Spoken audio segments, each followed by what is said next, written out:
আপনার ডাক্তার কি আপনাকে কনভুলেস সিআর 200 প্রেসক্রিপশন করেছে? আপনি এই ভিডিওটির মাধ্যমে কনভুলেস সিআর 200 সম্পর্কে একটি পূর্ণ ধারণা পাবেন। কনভুলেস সিআর 200 হলো অপসনিন কোম্পানির একটি ঔষধ। এখন আমরা জানবো কনভুলেস সিআর 200 এর মধ্যে কি উপাদান আছে।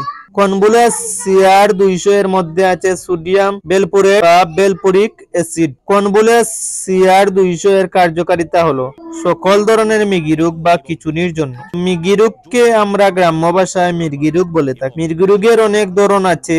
আপনার যদি মির্গি রোগ বা খিঁচুনির সমস্যা থাকে তবে আপনি ইউটিউবের ভিডিও না দেখে ডাক্তারের সাথে পরামর্শ করে ঔষধ খাবেন। আপনার রোগের ধরন অনুযায়ী ডাক্তার আপনাকে ঔষধ সাজেস্ট করবে। এই ভিডিওটি তৈরি করা হয়েছে আপনাদেরকে কনভুলেস সিআর সম্পর্কে প্রাথমিক ধারণা দেওয়ার জন্য। এতক্ষণ পর্যন্ত দেখার জন্য ধন্যবাদ। একটি লাইক দিয়ে চ্যানেলটিকে সাবস্ক্রাইব করে সাথে থাকুন।